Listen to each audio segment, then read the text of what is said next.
tulis. Terima kasih. Yang berhormat, sila tekan.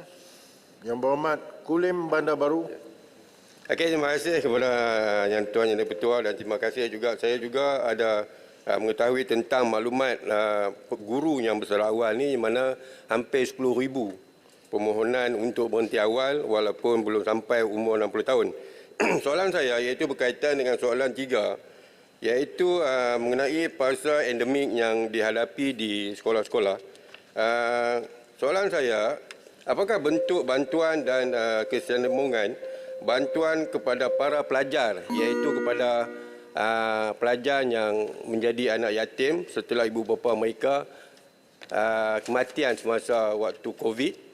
Dan soalan yang kedua, data-data pelajar yang cicil sebelum COVID dan pasca COVID, dan apakah tindakan KPM untuk mengurangkan pelajar yang tercicir apabila waktu endemik ini. Dan yang ketiga, adakah faktor COVID dan juga faktor dalam fasa endemik ini telah mempengaruhi jumlah pelajar SPM yang gagal untuk mengambil peperiksaan SPM. Baru-baru ini yang dimaklumkan oleh Yang Amat Berhormat Perdana Menteri baru-baru ini, iaitu seramai 30,000 pelajar yang gagal untuk mengambil peperiksaan. Adakah ini berkaitan dengan COVID dan juga fasa endemik ini menyebabkan pelajar tidak minat lagi untuk mengambil, sebab figure yang beri 30,000 pelajar. Dan apa yang saya difahamkan oleh mantan Menteri Pendidikan Dr. Razzie Jidin kemarin, hanyalah 14,858. Jadi figure ni agak berbeza. Jadi saya nak tahu adakah yang mana satu betul? Dan 30,000 ke ataupun 14,858? Dan adakah ini berlaku waktu disebabkan oleh mantan Menteri Pendidikan dulu ataupun masa sekarang Menteri Pendidikan sekarang? Dan soalan saya yang terakhir, ini soalan cepumas. Saya nak minta jawab juga, jangan bertulis. Terima kasih Menteri, YB ya. Okey, saya ini soalan agak terkeluar, tapi saya nak tahu. Sebab lama dah saya tanya tapi tak terjawab. Saya sebagai YDP sekolah. Okey, saya juga kebetulan jadi Yang Berhormat. Saya perlu hadir ke sekolah untuk sebagai YDP. Saya juga paksa membuat mesyuarat agung yang sebelum habis bulan 6 ni semua sekolah-sekolah terpaksa membuat mesyuarat agung. Dan saya tak dibenarkan oleh kementerian untuk masuk ke sekolah menghadiri mesyuarat agung. Macam mana saya nak mengenali mesyuarat agung? Adakah ini diberi kekecualian kepada saya macam ni? Sekian, terima kasih. Mohon Menteri. Okey, terima kasih YB. Tentang semua amat berminat tentang guru yang bersarat awal, yang itu seperti saya sudah jawab kepada YB tadi, itu isu lain sebab hari ini kita tentang digital, tentang endemik. Jadi pertama, keciciran. Keciciran betul sebab pada masa pandemik ramai murid kita telah mempunyai peluang untuk mencari kerja lain, terutama dari segi GrabFood, itu dari segi e-hailing tu. Jadi kami telah mengambil langkah-langkah outreach. Kami pun telah berjaya menarik balik, memulangkan murid-murid itu tersebut, bukan semua tapi sebahagian, terutamanya murid-murid di sekolah rendah dan sekolah menengah. Selepas outreach program yang kita melawat kepada anak-anak murid, terdapat, saya sekarang tak ada data, tapi hari itu sudah kita umumkan ada beberapa ribu anak murid yang kita telah berjaya memulangkan mereka ke sekolah.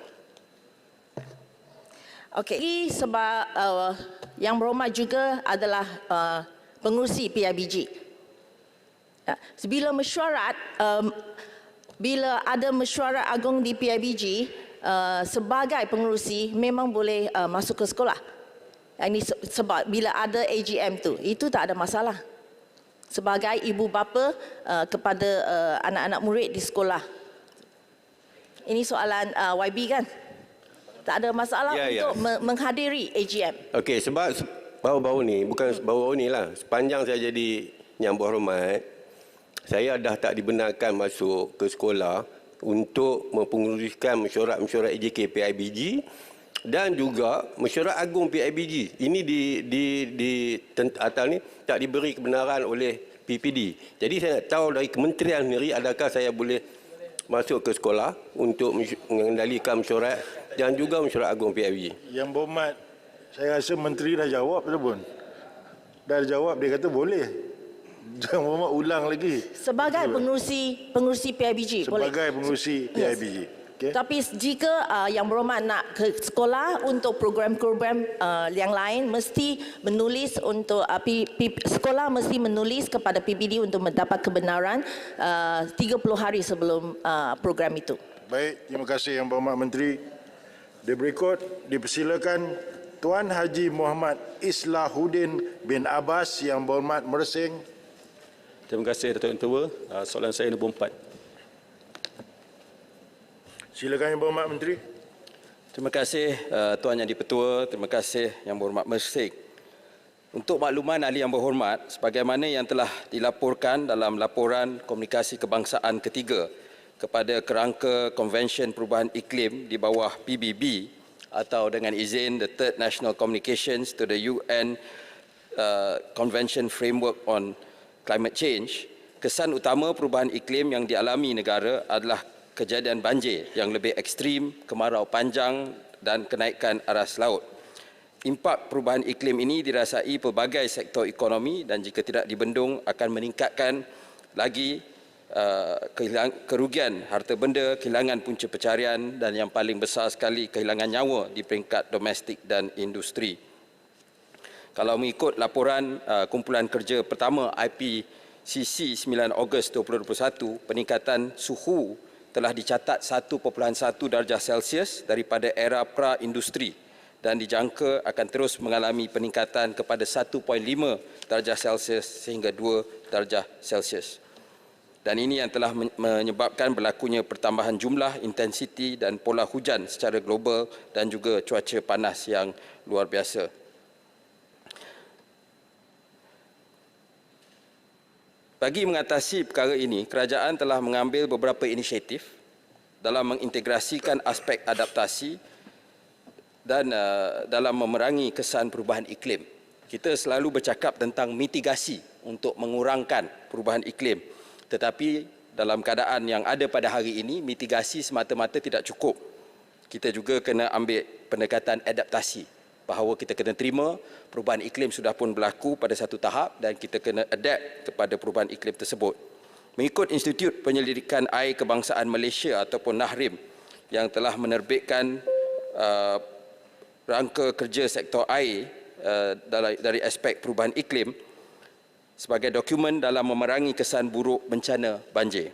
Dokumen rangka kerja ini mengetengahkan strategi dan langkah adaptasi untuk 3 perkara utama iaitu subsektor sumber air, kedua penggunaan ataupun perkhidmatan air dan akhir sekali bencana berkaitan air. Dokumen ini bakal menjadi input utama dalam Pelan Adaptasi Nasional Malaysia ataupun National Adaptation Plan (MINAP) khususnya dalam konteks langkah adaptasi dan tindakan untuk sektor air. Kerajaan juga sedang melaksanakan langkah-langkah adaptasi untuk bersedia menghadapi kesan iklim seperti kenaikan paras laut dan juga perubahan iklim. Ini termasuklah membina tembok laut, menambah baik pengurusan air dan membangunkan sistem amaran awal. Berdasarkan kajian yang telah dilaksanakan oleh NAHRIM, didapati kejadian banjir luar biasa yang telah melanda semenanjung Malaysia khususnya di Lembah Kelang dan Pantai Timur pada Disember 2021 telah dikenal pasti terlebih awal melalui pemodelan hidroiklim. Kajian terperinci terhadap kejadian banjir ini mengunjurkan tahap severity kelembapan yang tinggi pada bulan Disember 2021 melalui petunjuk dengan izin Rainfall Variability Index ataupun RVI.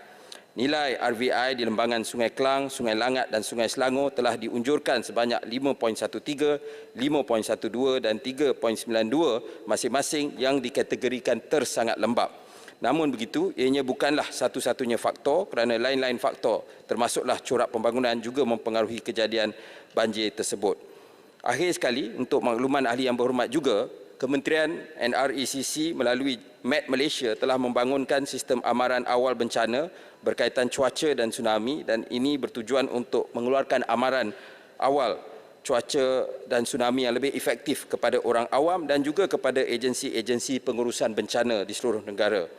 Operasi pemantauan dilaksanakan oleh MET Malaysia sebanyak 24 jam sehari, 7 hari seminggu sepanjang tahun dan boleh dihubungi oleh orang awam pada setiap masa. MET Malaysia juga turut mewujudkan sistem hebahan maklumat melalui sistem pesanan ringkas atau message alert bagi menyalurkan amaran cuaca dan makluman gempa bumi serta amaran tsunami sejak tahun 2005. Jadi maklumat-maklumat ini juga disalurkan kepada semua media elektronik, cetak dan media sosial rasmi untuk dihebahkan kepada orang awam. Terima kasih. Yang berhormat Mesing, soalan tambahan. Terima kasih Tuan Ketua. Terima kasih Yang Berhormat Menteri atas jawapan yang diberikan. Sebagaimana kata Pak Menteri tadi, kegagalan tindakan mitigasi dan penyesuaian adaptasi terhadap perubahan iklim merupakan cabaran paling utama dihadapi oleh seluruh dunia. Dan Bapak Menteri juga ada menyebut berkaitan dengan Nahrim dan juga Malaysia tadi. Jadi soalan tambahan saya, sejauh manakah program-program seperti program cabaran bandar rendah karbon dan program penanaman 100 juta pokok diselaraskan untuk menangani impak perubahan iklim seperti fenomena urban heat island di bandar-bandar di Malaysia? Terima kasih. Yang berhormat Menteri.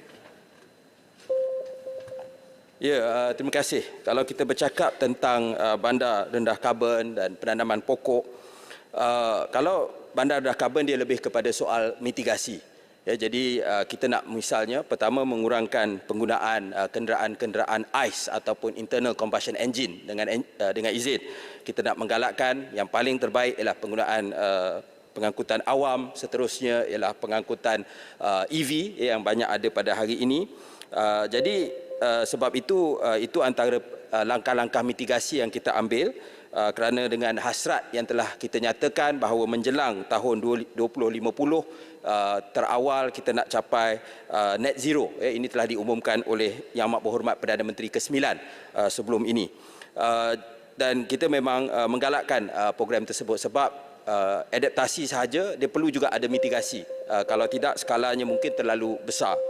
Seterusnya dari segi penanaman pokok, itu juga satu langkah yang positif, kempen 100 juta penanaman pokok untuk kita mengurangkan masalah heat island yang disebut oleh Yang Berhormat. Ada bandar-bandar yang mana perbezaan suhu pusat bandar di dalam Malaysia dengan kawasan di luar bandar tersebut lebih daripada 3-4 darjah Celsius. Yang makna perubahannya sangat ketara, bukan sebab di atas bukit ke apa, dia hanya sebab di dalam bandar dengan bangunan tinggi dan sebagainya dia terperangkap haba dia.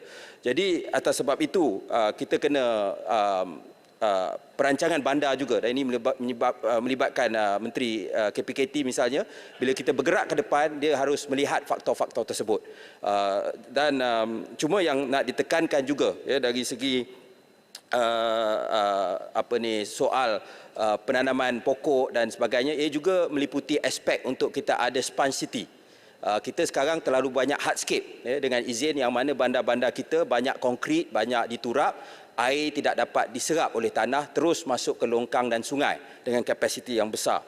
Kalau kita lebih banyak taman, lebih banyak soft pavement dan sebagainya, maka kapasiti yang masuk ke dalam sungai dapat dikurangkan.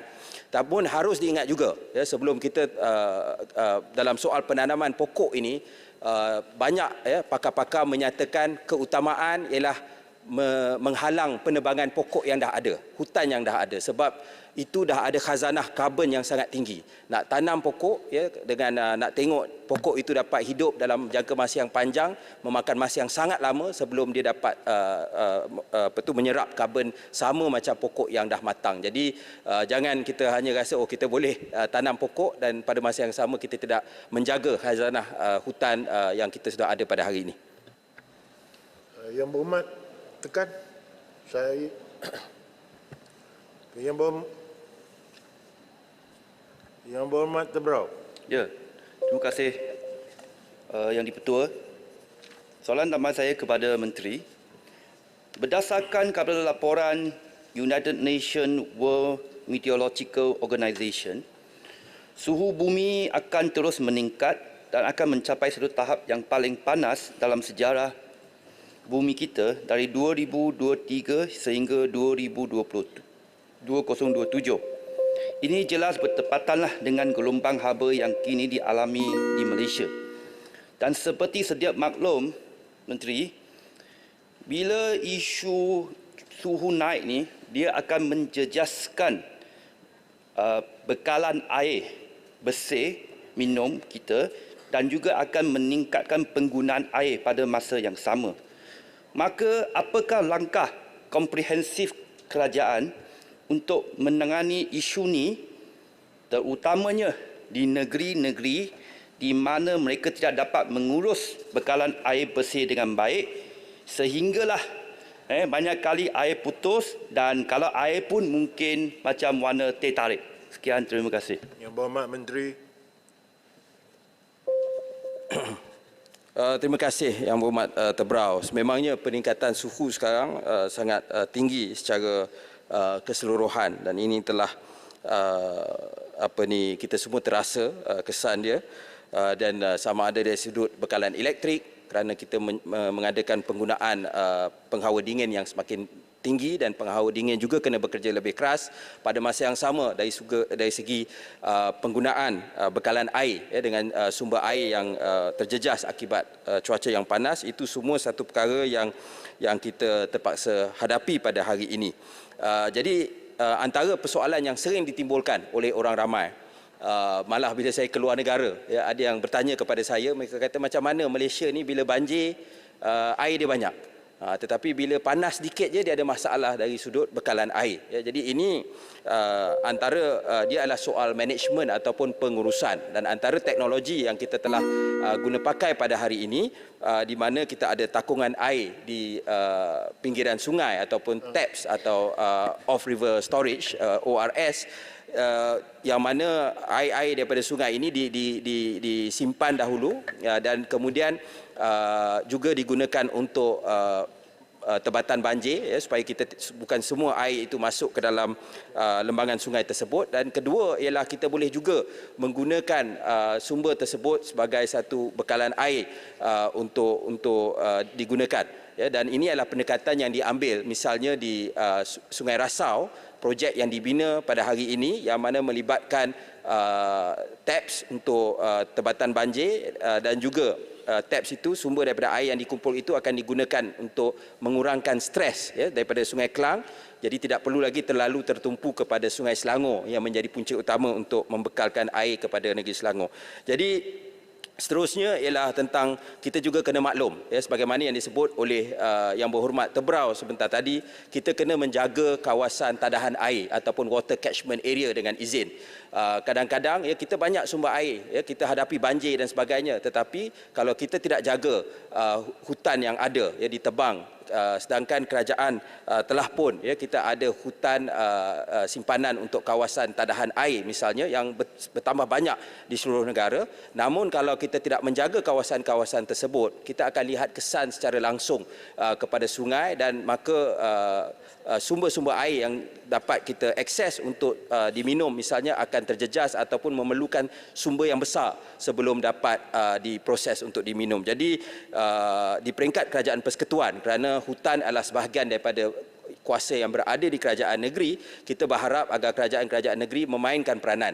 Kita ada buat pindaan kepada Akta Perhutanan tahun lepas di bawah kerajaan yang lepas, mengikut contoh Selangor yang memerlukan pewartaan sebarang penyah wartaan hutan simpan perlu melalui public hearing, tetapi selepas pindaan itu dibuat di peringkat persekutuan, setakat ini Perlis sahaja yang telah sempurnakan pindaan tersebut. Jadi kita berharap negeri-negeri lain juga dapat segerakan pindaan-pindaan itu supaya kita letak best practice punya standard itu untuk seluruh negara dan memastikan hutan-hutan yang ada itu dapat memelihara kawasan tadahan air seluruh negara. Terima kasih.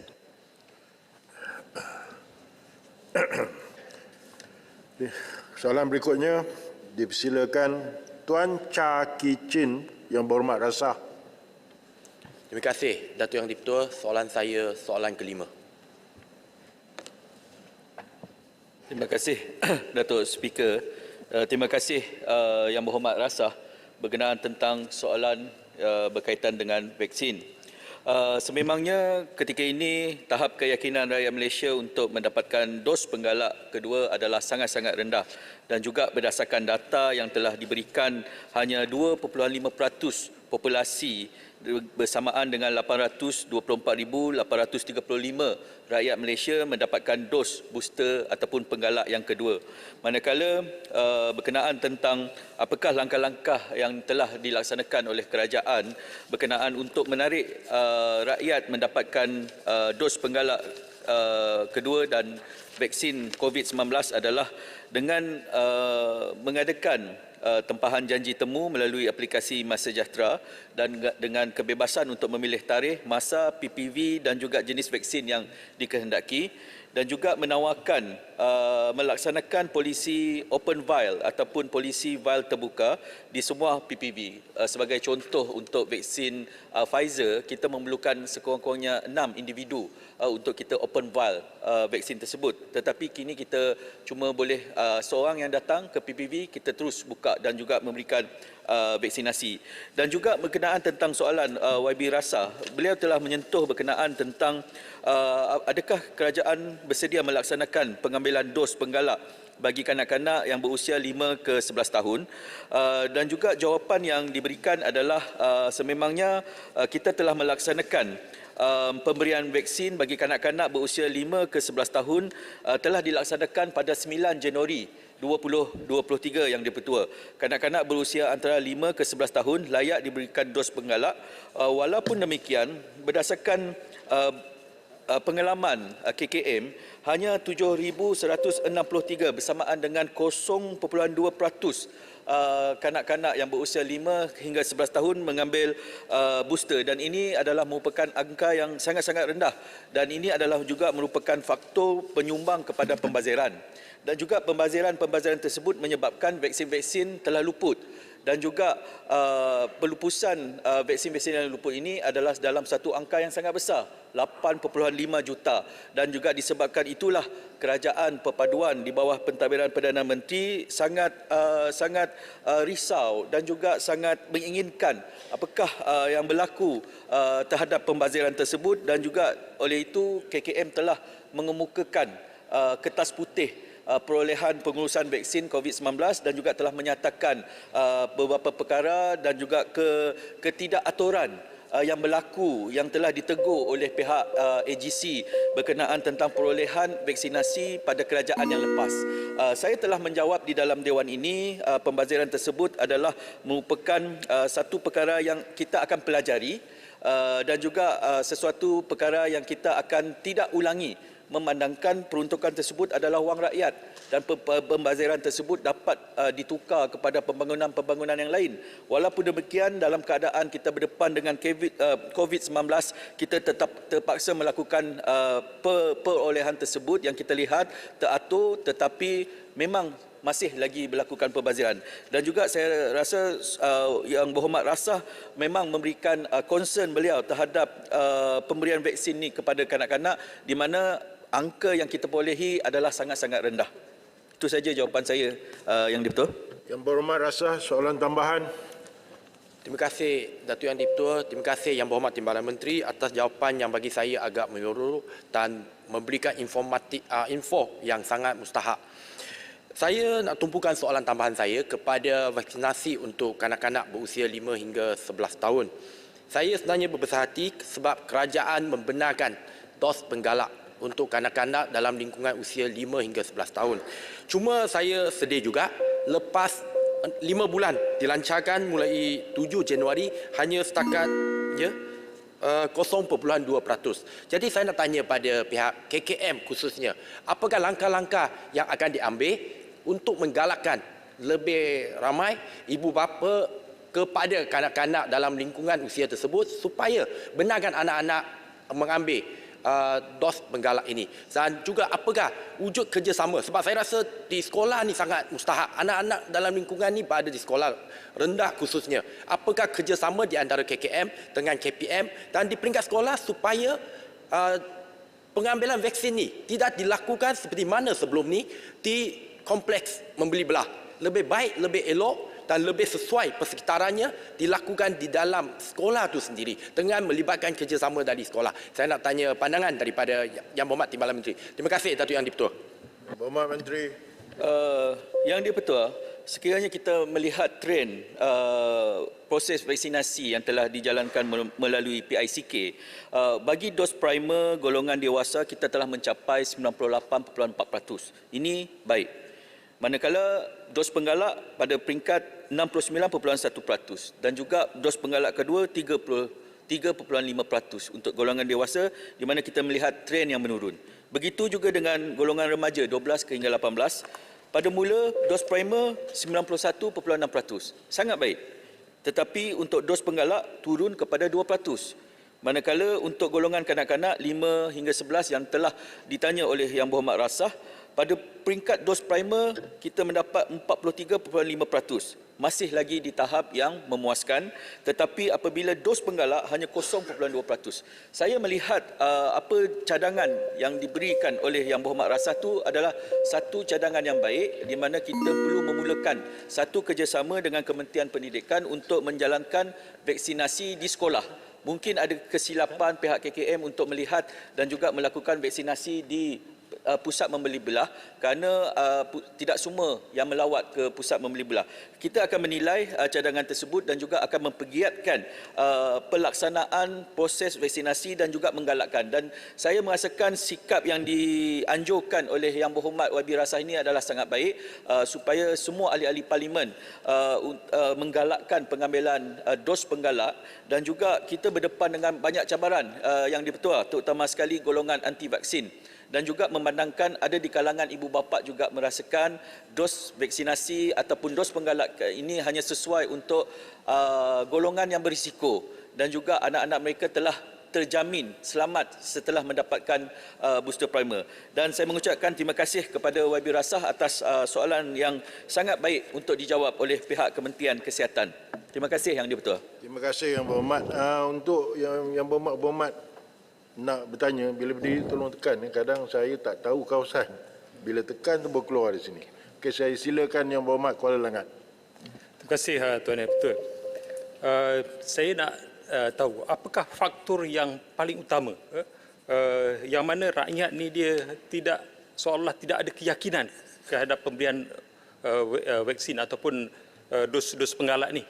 Dan saya melihat dan apa kaedah yang paling baiklah yang boleh mungkin dalam bentuk promosi ataupun pendidikan yang kita boleh berikan kepada rakyat ni.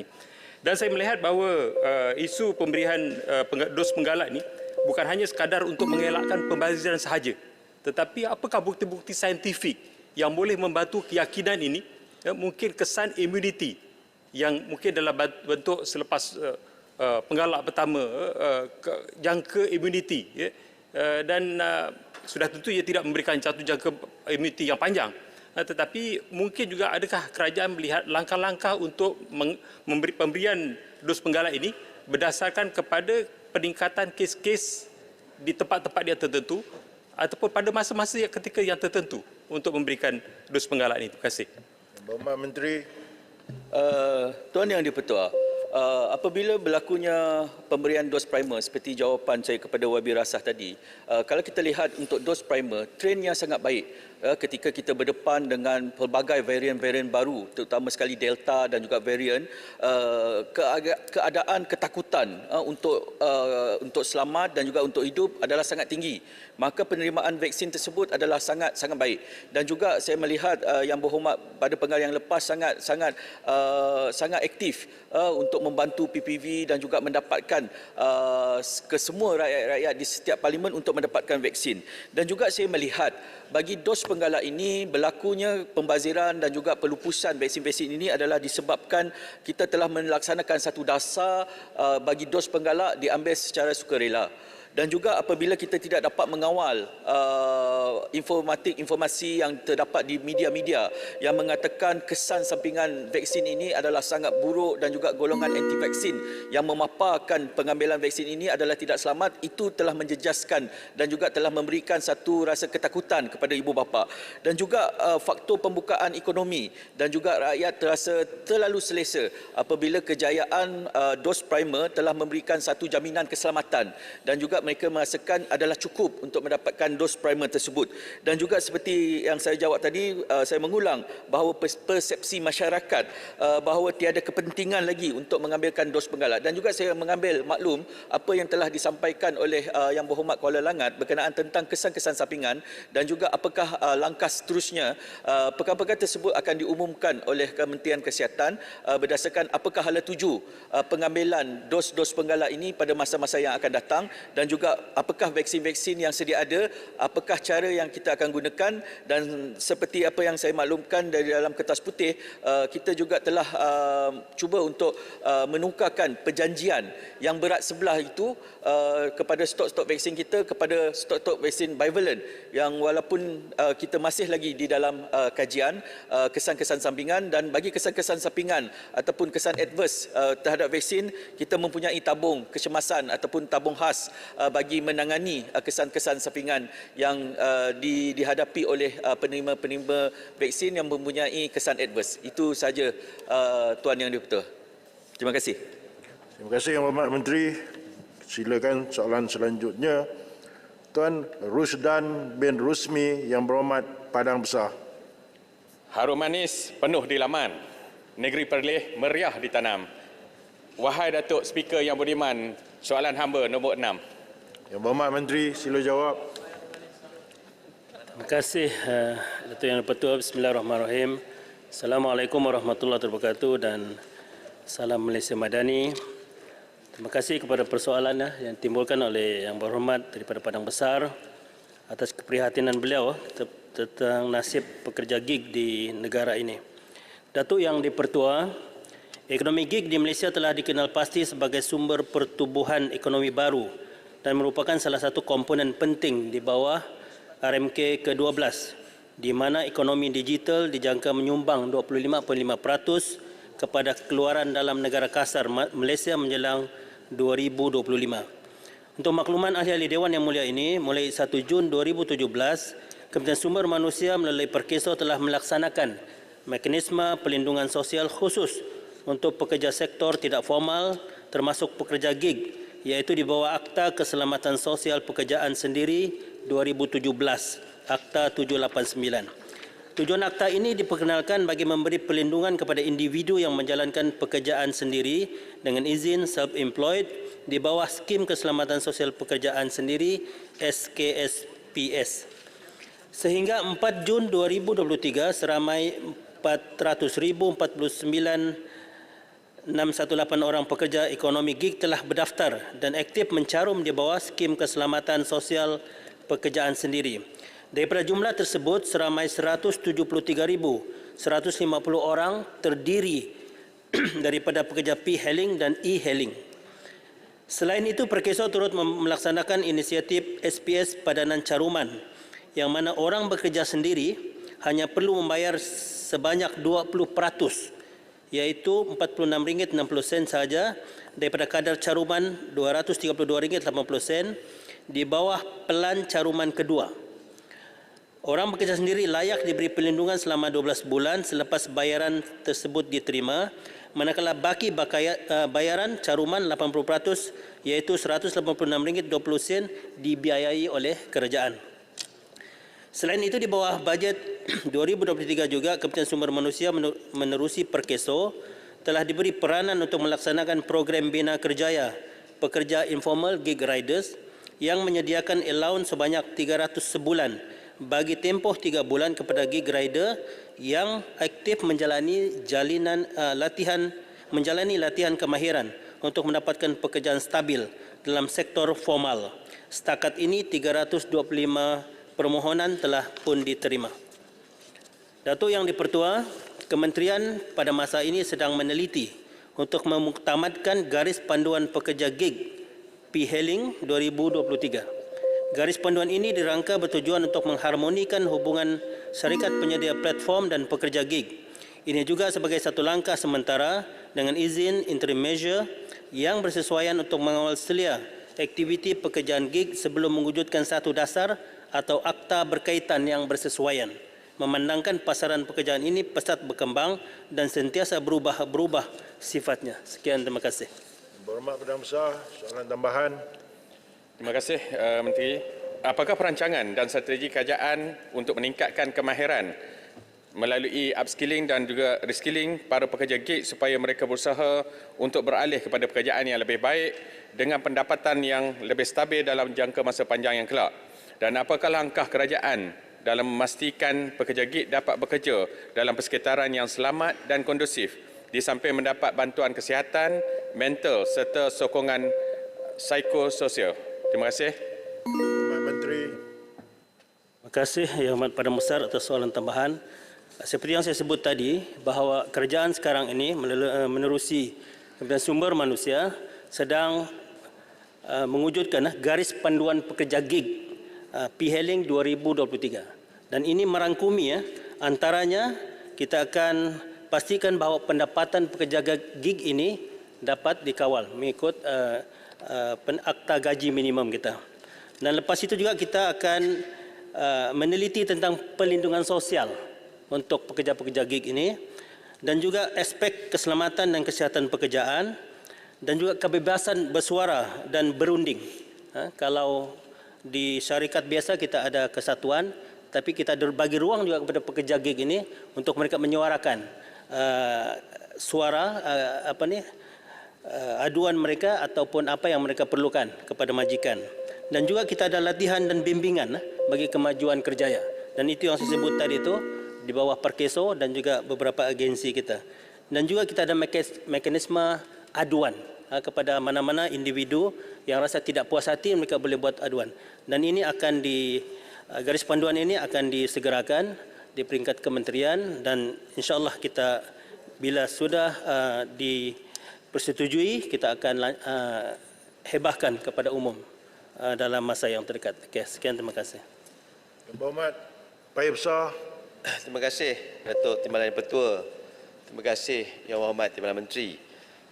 Saya akui ekonomi gig seperti mana hasrat kerajaan untuk melihat pada tahun 2025 memberi penambahan kepada sumbangan kepada KDNK negara.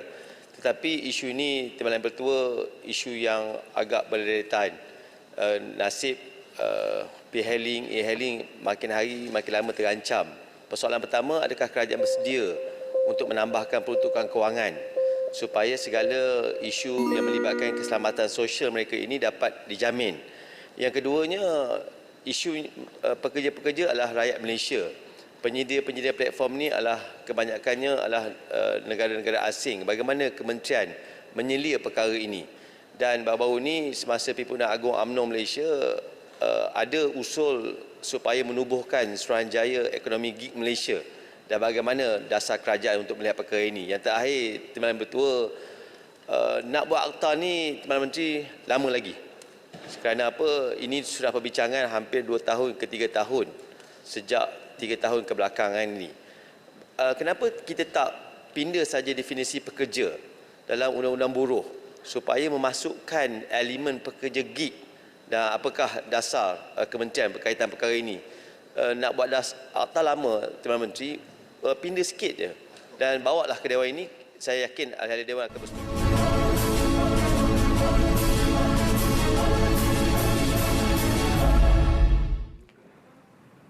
Baik, sedang berlangsung ketika ini sesi pertanyaan bagi jawab lisan soalan yang ke-6 ketika ini dan masih lagi berlangsung ketika ini. Dan seperti biasa kita akan menangguhkan seketika siaran kita di TV1 dan anda boleh terus menonton kami di saluran berita RTMI TV dan juga di pautan yang kami paparkan kepada anda ketika ini. Cukup mudah dan senang untuk anda dan anda perlu turun aplikasi RTM Klik di telefon pintar anda untuk tontonan anda di mana saja anda berada.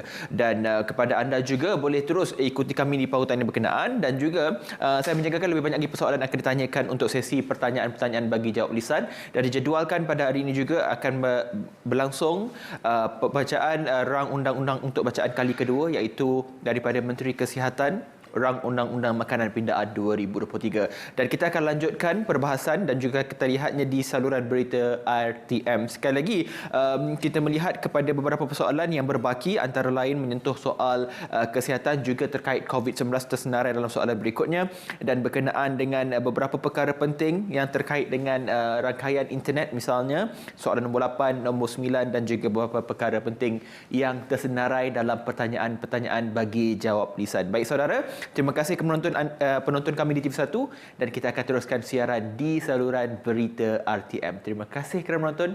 Jumpa lagi.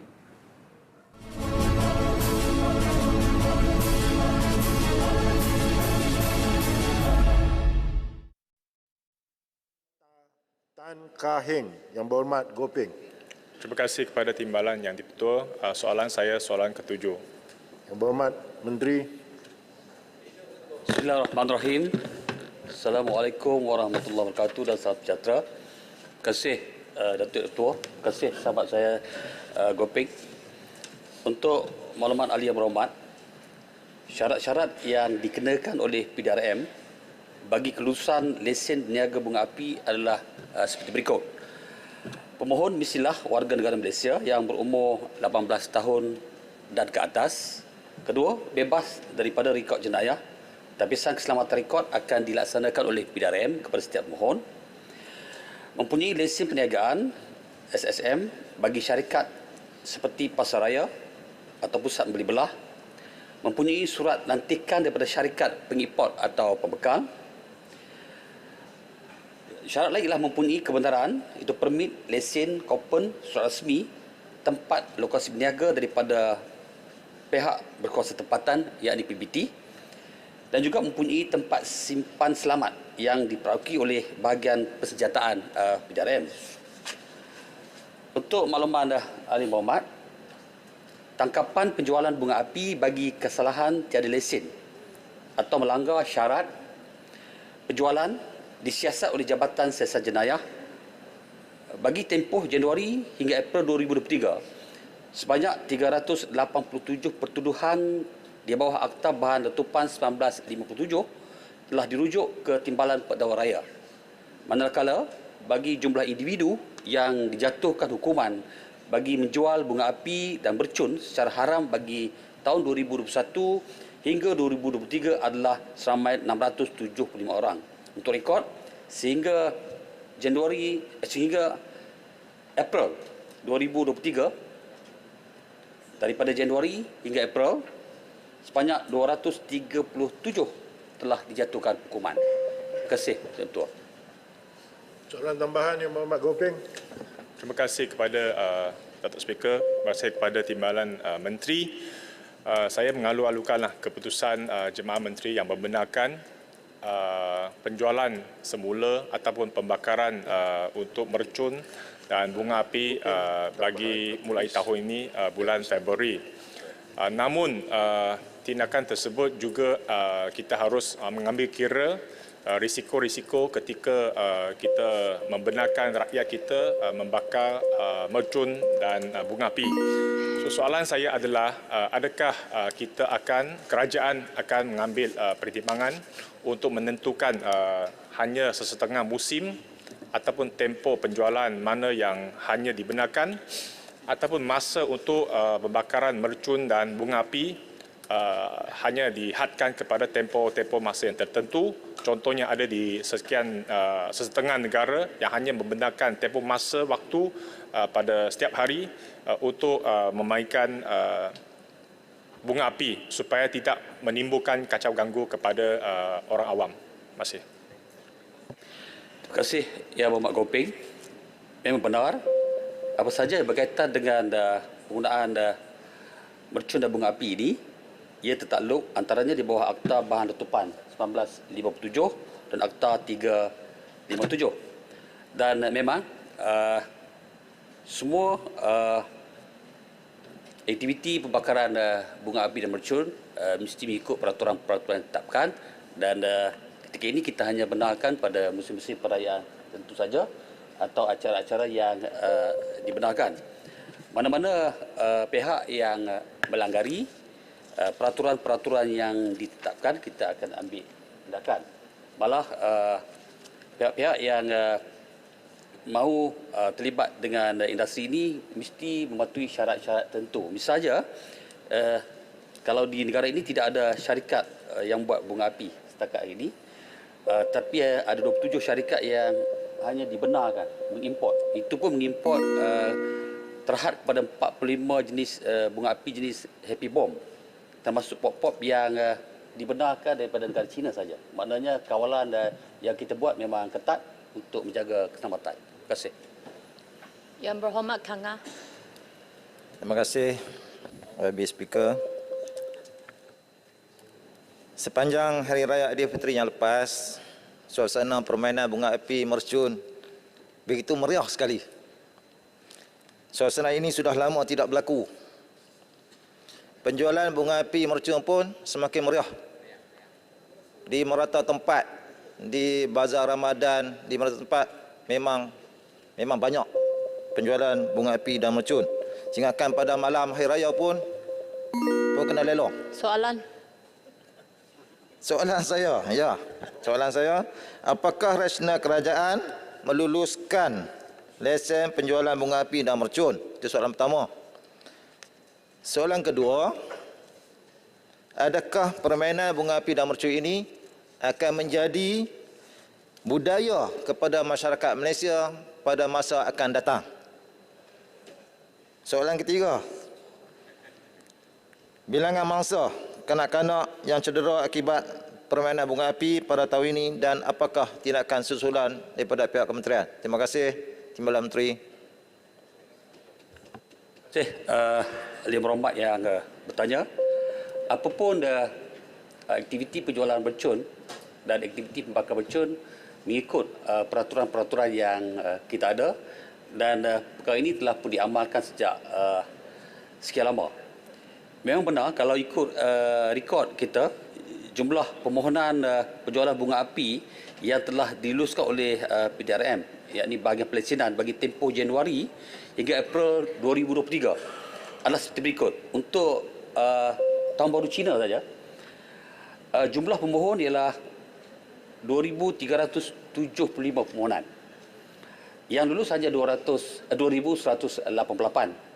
Bagi perayaan Aidilfitri meningkat. Permohonan ialah 7,098. Tapi lulus hanyalah 6,386. Namun demikian, semua permohonan-permohonan ini mesti mengikut syarat-syarat yang saya maklumkan tadi. Dan kita benarkan hanya berasaskan pada peraturan-peraturan dia sedia ada. Saya tidak ada rekod berkaitan dengan jumlah kemalangan yang terlibat. InsyaAllah kita akan bagi secara bertulis. Terima kasih. Saya jemput Tuan Haji Wan Hassan bin Muhammad Ramli Dungun. Terima kasih. Dan yang kedua, soalan nombor 8. Terima kasih Timbalan Yang di-Pertua. Terima kasih Ahli Yang Berhormat. Puan Yang di-Pertua, Pusat Jalur Lebar Komuniti merupakan salah satu projek yang diperkenalkan oleh Suruhanjaya Komunikasi dan Multimedia Malaysia SKMM sejak tahun 2007 di bawah inisiatif pemberian perkhidmatan sejagat USP yang telah melalui beberapa evolusi dan pada tahun 2021 telah dijenamakan semula kepada Pusat Ekonomi Digital ataupun kita panggil PEDI. Fokus pelaksanaan PEDI tertumpu di kawasan yang kurang mendapat liputan jalur lebar seperti di kawasan luar bandar dan pendalaman serta masyarakat yang tinggal di kawasan perumahan kos rendah di kawasan bandar. Selain kemudahan capaian internet, pelbagai khusus dan latihan berasaskan teknologi, maklumat dan komunikasi ICT turut disediakan. Transformasi digital menjadi fokus utama di PEDI supaya masyarakat di luar bandar dan kawasan miskin bandar boleh memperkasakan diri menerusi pelbagai program latihan yang ditawarkan di PEDI agar dapat terlibat di dalam pelbagai kegiatan ekonomi serta menambah pendapatan mereka. PEDI turut menawarkan program pemerkasaan pendigitalan usahawan kecil pupuk yang melibatkan kerjasama pelbagai agensi kerajaan dan swasta yang menjalankan pelbagai program latihan bagi pembangunan ekonomi digital masyarakat setempat. Masyarakat setempat boleh menyertai mana-mana program berkaitan e-dagang yang disediakan di PADI tersebut dan mempelajari kaedah untuk mengadaptasi perniagaan mereka di dalam talian. Ini secara langsung akan membantu masyarakat setempat untuk menyertai ekonomi digital, menerusi platform e-dagang, menerusi bantuan kaki tangan PADI. Inisiatif-inisiatif yang dikenalikan di PADI boleh meningkatkan tahap kesedaran dan pelibatan komuniti ke arah peningkatan taraf sosio-ekonomi dan seterusnya memperkasa modal insan dalam kalangan masyarakat luar bandar serta merapatkan jurang digital di antara masyarakat bandar dan luar bandar. Selain itu, terdapat ikon usahawan di setiap PADI sebagai mentor kepada usahawan setempat yang memberi galakan kepada usahawan baharu untuk turut terlibat di dalam bidang e-keusahawanan. PADI akan terus memperkenalkan dan membergiatkan pelbagai pengisian program kepada masyarakat setempat agar jurang digital dapat dirapatkan serta menggalakkan mereka menyertai ekonomi digital. Berhubung dengan isu kebajikan kepada pengendali, SKMM melantik pemberi perkhidmatan untuk mengendalikan dan menguruskan 911 PADI di seluruh negara. Pihak pemberian perkhidmatan pula akan melantik kaki tangan PADI iaitu seorang pengurus dan seorang pembantu pengurus untuk melaksanakan operasi harian di PADI. Antara faedah dan inisiatif yang diterima oleh kaki tangan PADI adalah seperti berikut. Pertama, pembayaran gaji bulanan dan pihak penyedia perkhidmatan akan menanggung kos insurans, SOKSO dan KLWSP bagi pihak kaki tangan PADI. Kedua, layak bagi pemberian insentif atau bulan bonus berdasarkan pencapaian prestasi serta memenuhi kriteria minimum yang ditetapkan termasuklah mencapai sasaran KPI tahunan. Ketiga, allowance tambahan seperti allowance perjalanan dan allowance kemudahan telefon bimbit juga dibayar bergantung kepada tuntutan bulanan yang dibuat oleh kaki tangan tersebut. Dan keempat, kebenaran mendapatkan insentif dan atau komisen bagi mana-mana aktiviti tambahan di PADI sekiranya menggunakan tenaga kerja kaki tangan tersebut.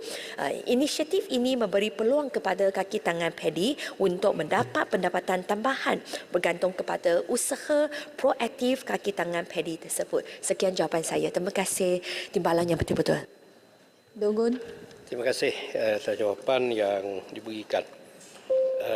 Melihat kepada makluman dalam belanjawan 2023 yang diumumkan, iaitu satu DON akan ada satu PADI. Jadi sejauh manakah pelaksanaan pusat internet desa PADI yang baru ni dilaksanakan bagi menyediakan capaian internet secara kolektif kepada masyarakat dan kawasan yang kurang mendapat liputan jalur lebar selain menawarkan kursus dan latihan berasaskan ICT. Ringkaskan soalan. Yang kedua, adakah kajian kepada kebajikan kaki tangan PADI ini akan dibuat berdasar kepada kepentingan semasa? Terima kasih. Terima kasih timbalan yang dibetul. Terima kasih yang berhormat. Soalan pertama memang dibawa semasa membentangkan belanjawan 2023 yang amat berhormat Perdana Menteri merangkap Menteri Kewangan telah mengumumkan satu sasaran baharu iaitu satu DUN sekurang-kurangnya satu PADI. Jadi di bawah inisiatif ini untuk tahun 2023 kami telah mengenapasti 186 lokasi baharu untuk kita tubuhkan PADI baharu 186.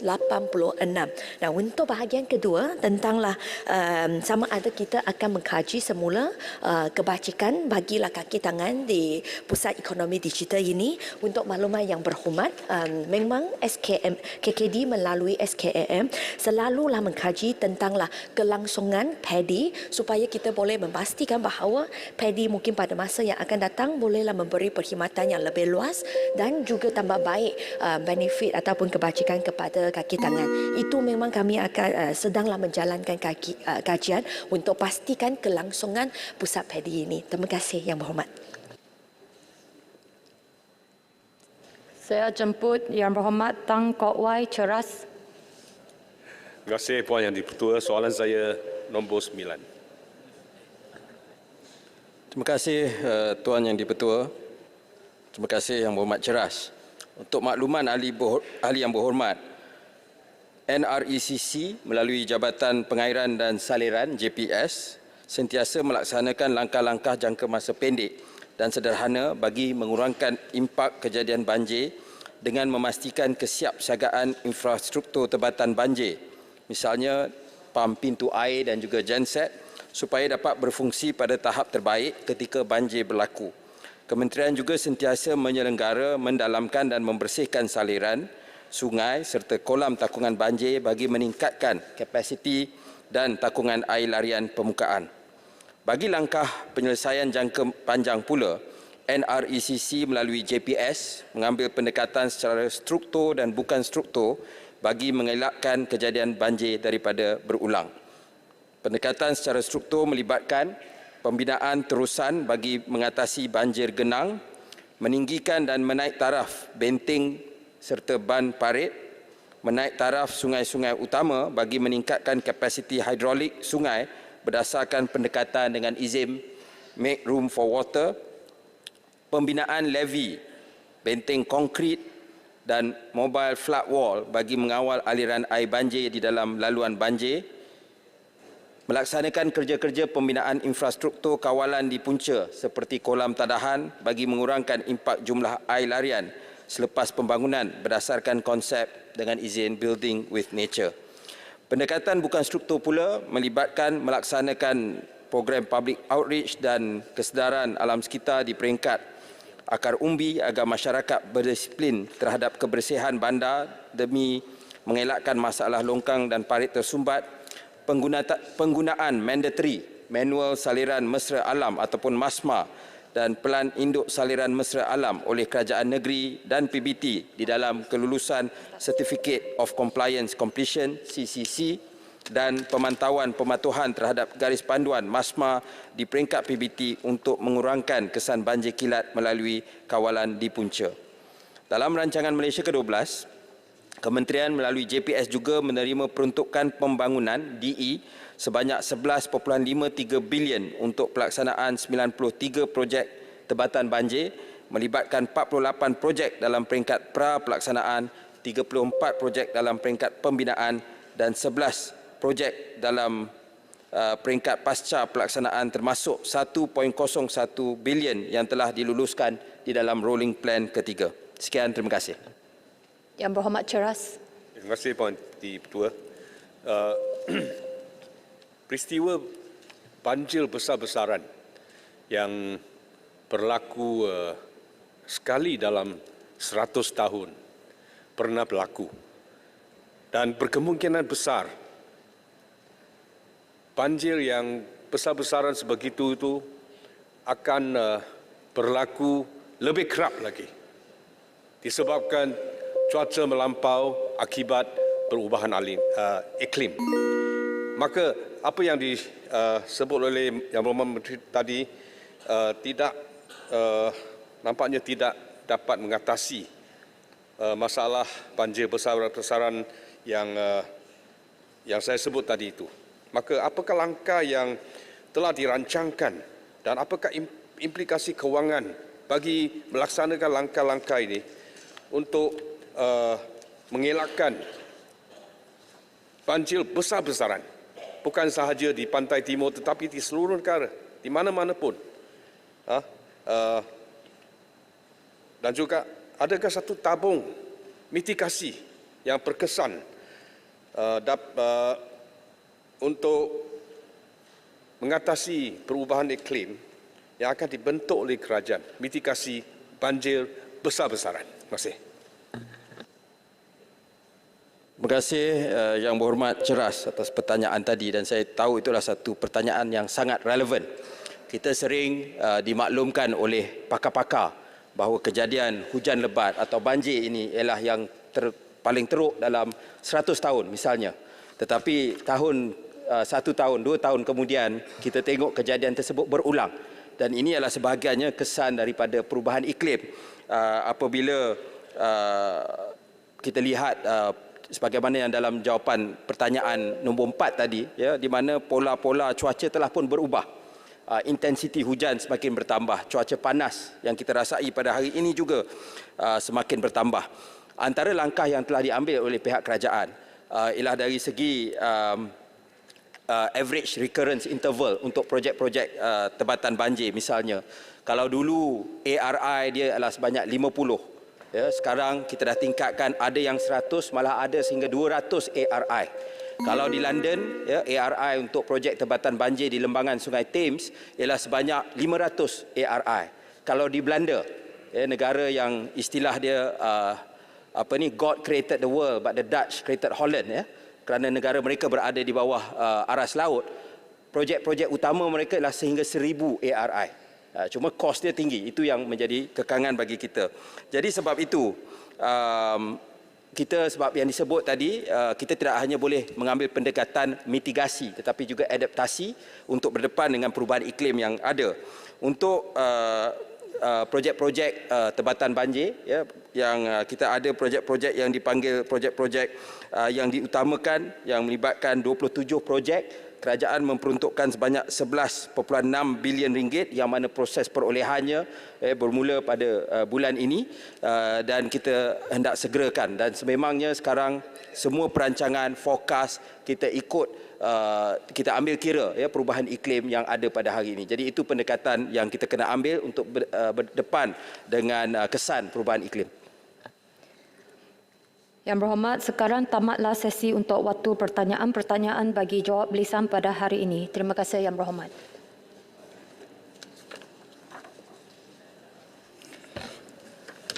Puan Yang di-Pertua,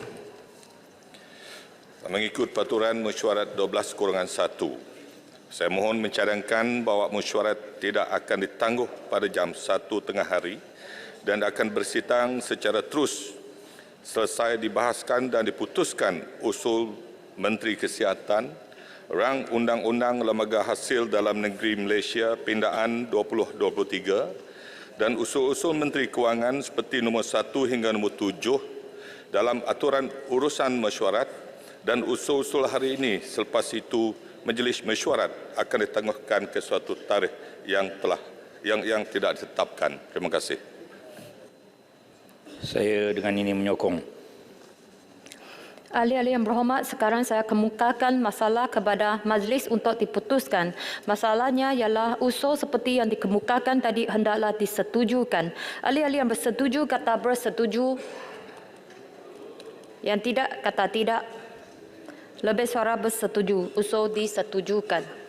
Usul di bawah Peraturan Mesyuarat 18.1 oleh Yang Berhormat Arau.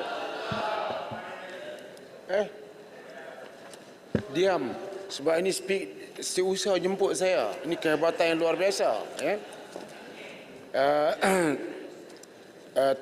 Puan Yang di-Pertua, saya mohon supaya dirundingkan di bawah Peraturan Mesyuarat 18.1 mengenai isu kececeran pelajar lepasan CJ Pelajaran Malaysia SPM, kerana baru-baru ini dilaporkan lebih kurang 458,000 pelajar SPM tidak menyambung pengajian ke peringkat lebih tinggi dalam tempoh 3 tahun sejak 2020 sehingga 2022. Antara punca pelajar tersebut tidak menyambung pengajian adalah disebabkan kekangan kewangan keluarga dan kecenderungan mencari wang saku sendiri. Baru-baru ini Menteri Pendidikan telah mengumumkan bahawa seramai 14,858 pelajar tidak hadir menduduki peperiksaan SPM pada tahun 2022 berbanding dengan 10,681 pelajar yang tidak hadir tahun 2021. Peningkatan ini adalah amat membimbangkan kerana pelajar adalah generasi pewaris kepimpinan bangsa dan negara. Kebanyakan pelajar lepasan SPM lebih memilih untuk melibatkan diri dalam pekerjaan sektor perkilangan dan perkhidmatan penghantaran makanan atau barangan. Terdapat juga segelintir pelajar lepasan SPM yang memilih untuk tidak menyambung pengajian lebih tinggi maupun bekerja hingga menjerumuskan diri kepada masalah sosial. Sebagai contoh, bahagian siasatan dan penguasaan trafik Batu Pahat baru-baru ini telah menahan seramai 71 penunggang motosikal berusia 16 hingga 27 tahun yang berlumba haram. Sekiranya masalah ini tidak diambil serius oleh pihak kerajaan, dikhawatiri masa depan pelajar ini akan gelap dan seterusnya merugikan negara kerana mereka merupakan permata yang bernilai buat negara. Maka isu ini merupakan perkara tertentu kerana trend peningkatan pelajar yang tidak hadir menduduki peperiksaan SPM dan tidak menyambung pengajian ke peringkat lebih tinggi amat membimbangkan. Berkepentingan orang ramai kerana pelajar lepasan SPM adalah pelapis masa depan negara dan keciciran mereka boleh mengakibatkan kekurangan modal insan berkelayakan tinggi. Yang ketiganya, berkenaan disegerakan agar dapat mencari solusi yang baik bagi membendung masalah ini daripada terus berlarutan supaya langkah pencegahan awal dapat dilaksanakan oleh kerajaan. Oleh yang demikian, saya merasakan usul ini perlu disegerakan untuk dibincangkan kerana melibatkan perkara tertentu iaitu trend peningkatan pelajar yang tidak hadir menduduki peperiksaan SPM dan tidak menyambung pengajian di peringkat lebih tinggi. Kalau kami memerintah, kami akan selesaikan benda ini. Ahli-ahli yang berhormat, Tuan Yang di-Pertua telah menerima satu pemberitahu usul di bawah Peraturan Mesyuarat 18.1 oleh Yang Berhormat Arau pada hari Selasa 13 Jun 2023. Teks usul itu adalah seperti yang dibacakan oleh Ahli Yang Berhormat Arau sebentar tadi. Bagi membolehkan perkara ini ditimbangkan oleh Majlis Mesyuarat, Tuan Yang di-Pertua hendaklah berpuas hati bahawa perkara yang dibangkitkan oleh Yang Berhormat itu memenuhi 3 syarat. Syarat yang pertama ialah bahawa perkara itu tertentu, syarat yang kedua ia adalah bagi kepentingan orang ramai dan syarat yang ketiga ialah ia berkehendak disegerakan. Tuan Yang di-Pertua telah meneliti perkara ini dan mendapati bahawa tertentu perkara ini adalah perkara yang tertentu. Kepentingan orang ramai ia adalah bagi kepentingan orang ramai dan berkehendak disegerakan. Perkara ini juga perlu disegerakan. Oleh yang demikian, Tuan Yang di-Pertua membenarkan usul ini untuk dirundingkan pada hari ini di Kamar Khas pada jam 2.30 petang. Terima kasih. Ada 4 lagi usul 18.1. Saya sedar bahawa Parlimen tidak mungkin boleh membincangkan perkara ini. Yang Mohd saya minta bagi satu solusi bagaimana perkara ini perkara yang perlu disegerakan. Cuma saya nampak ada satu envelope datang ke pejabat ke atas meja saya. Tak sempat baca. Saya kena baca. Saya cuma nak baca usul ni biar rakyat tahu bahawa perkara ini perlu disegerakan.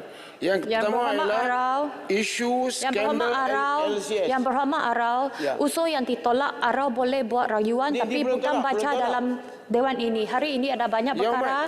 Jangan baca masa Arau baca dekat luar. Terima kasih. Tak, bukan. Usul Arau ni, sila duduk. Usul itu telah ditolak. Yang boleh bawa usul nanti pergi Kamar Khas. Okey, saya nak tanya. Ada 3 usul. Usul yang kedua berhubung dengan kenyataan Yang Berhormat Perdana Menteri di Universiti Sains Malaysia. Yang Berhormat Arau. Dia belum tolak ini. Tunggulah. Oh, kena tunggu reply saya dari. tajuk dulu. Jadi duduk dulu Arau. Yang ketiga ialah Yang Berhormat Arau. Berhubung dengan orang yang menerima Tan Sri tapi tak mahu dipanggil Tan Sri. Berhormat Arau. Yang saya hantar ni. Sila duduk. Dan ini usul 18.1 ya Mak, saya tak boleh duduk. Telah ditolak. Okey, saya bangun di bawah 25, perkara 25. Yang Mak tengok perkara 25. Saya boleh bangun untuk bawa usul persendirian. Ya. Silakan.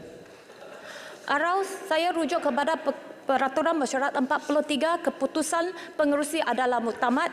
Okey. Ya, Mak, perkara itu 25. sahaja. Sila duduk, jangan baca masa. Arau, amaran pertama. Bukan. Sila duduk. Perkara 25. Sila duduk. Perkara 25 yang Mak baca perkara 25. Sila duduklah, jangan baca masa Arau. Perkara 25. Apa lagi Macan? Tuan Yang Di-Pertua, saya pun ada standing order. Saya dah dapat jawapan balas daripada pejabat Tuan Yang Di-Pertua berhubung usul 18.1 berkenaan dengan perjanjian persempadanan maritim Malaysia Indonesia yang telah dijawab oleh Yang Amat Berhormat Tambun hari Selasa hari itu. Cuma susulan daripada jawapan yang diberikan oleh Tambun, banyak lagi rakyat yang bertanya kepada kami di belah sini berhubung dengan butiran perjanjian tersebut yang tidak dirincikan oleh Tambun dalam Dewan ini.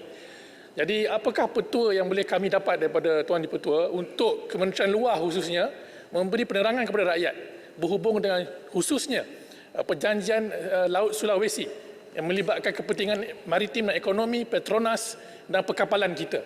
Yang Berhormat Macang boleh buat usul. Dan ditolak dan buat lagi nak sidang sudah habis hari ini last.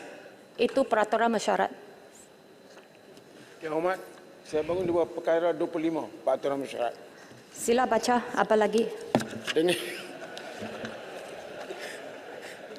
Yang Hormat sebut apa lagi sedih saya.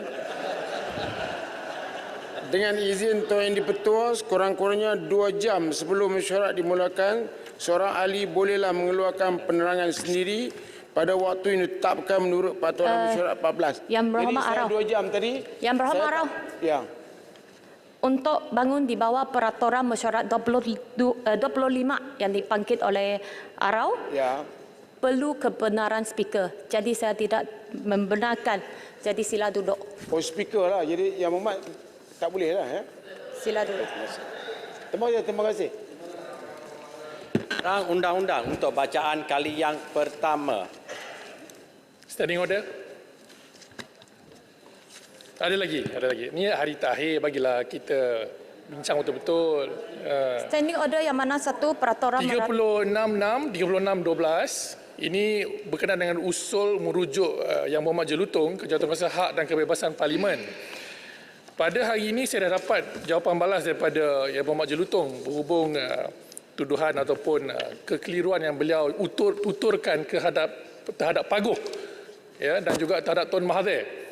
Dan saya nak tanya Tuan Dipertua, apakah bentuk jawapan yang perlu saya jawab kepada beliau dalam Dewan ini ataupun bagaimana? itu speaker akan buat keputusan. Saya rasa speaker sudah reply kan. Dia sudah jawab tapi tak nyatakan bertulis ataupun jawab secara Nanti lisan dalam boleh Dewan. tanya speaker. Itu keputusan speaker pun yang saya terima ini pun sama dengan Yang Berhormat Macang. Tapi dia tak ada pula hari ini. Saya nak minta dia tarik je, mudah sebenarnya. Tunggu dia datang dulu. Okey, dia masuk nanti saya akan tanya dia balik. Okey, alright. Rang undang-undang untuk bacaan kali yang pertama. Yang Berhormat Menteri Kesihatan. 36.12. Tuan Yang Pertua, saya mohon mencadang bahawa rang undang-undang makanan pindaan 2023. Jadi rang undang-undang makanan pindaan rang undang-undang bernama Satu Akta untuk minda Akta Makanan 1983. Apa ni? Bacaan kali yang kedua bila? Dipertua bacaan kali kedua pada mesyuarat yang akan datang. Baik. Ya. Tapi peraturan mesyuarat 36.12. Saya ingin